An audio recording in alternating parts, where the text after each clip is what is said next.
Example 5.30. Find the slope of the straight line 6x plus 8y plus 7 equal to 0ன்னு கொடுத்துருக்காங்க.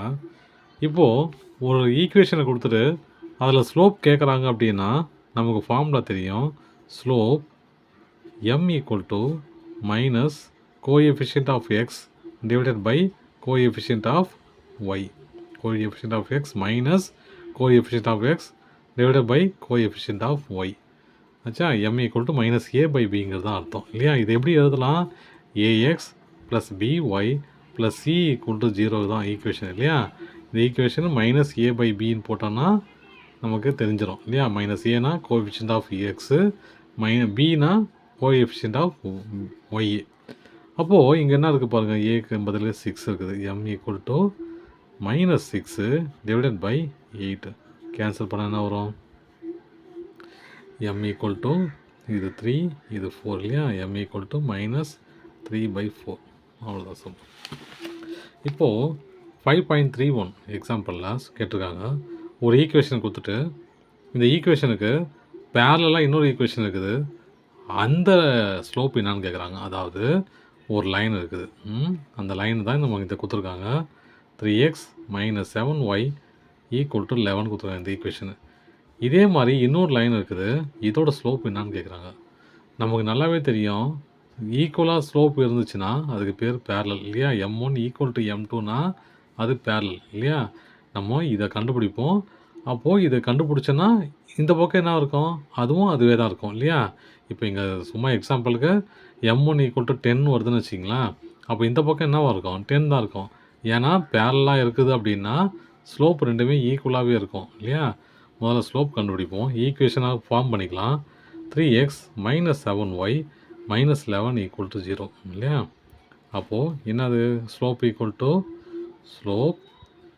To m equal to minus a by b இல்லையா.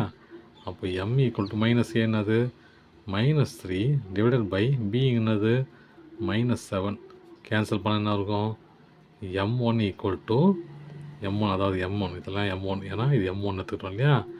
m1 equal to 3/7. அப்போ m2 என்ன இருக்கும், கண்டிப்பாக 3/7 தான் இருக்கும். அப்போ m2 equal to therefore m2 equal to 3/7. ஏன் அப்படின்னா m1 equal to m2 எப்போ ரெண்டுமே ஈக்குவலாக இருக்கும், ரெண்டு லைனும் பேரலாக இருக்கும்போது. ஓகேவா. இப்போ அதே ஈக்குவேஷனை கொடுத்துட்டு பர்பண்டிகுலர்னு கேட்குறாங்க. நமக்கு தெரியும் ரெண்டு லைன் இதுக்கு முன்னாடி பேரலல் பார்த்தோம், பர்பண்டிகுலர். இப்போ இந்த மாதிரி ரெண்டு பர்பண்டிகுலர்னு அப்படி இருக்கும் இல்லையா. இது 2x minus 3y plus 8 equal to 0 இந்த ஈக்குவேஷன், இந்த லைனோட ஈக்குவேஷன் வச்சுங்க. அப்போது இந்த லைனோட ஈக்குவேஷன் நம்ம தெரியாது, ஆனால் இவங்க என்ன கேட்குறாங்க, ஸ்லோப்பு தான் கேட்குறாங்க.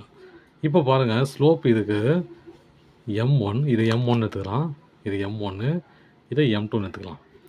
இப்போ m1 into m2 equal to -1. இது ரெண்டையும் மல்டிப்ளை பண்ணால் -1 வரணும் இல்லையா. நான் எதனா ஒன்று கண்டுபிடிச்சிட்டா போதும், m2 இந்த பக்கம் வச்சுட்டு m1 அந்த பக்கம் கொண்டு போயிட்டு m2வை கண்டுபிடிச்சிருவேன் சரிங்களா. அதனால் இந்த ஈக்குவேஷன் ஞாபகம் வச்சுங்க. பேரலல்னா m1 equal to m2, பர்பண்டிகுலர்னா m1 into m2 equal to -1 இல்லையா.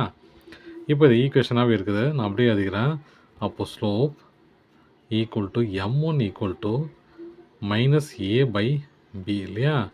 அப்போது மைனஸ் a என்னது -2 டிவைடட் பை -3, b வந்து -3, மைனஸ் கேன்சல் ஆச்சுன்னா அப்போது m1 ஈக்குவல் டு 2/3 ஆச்சா.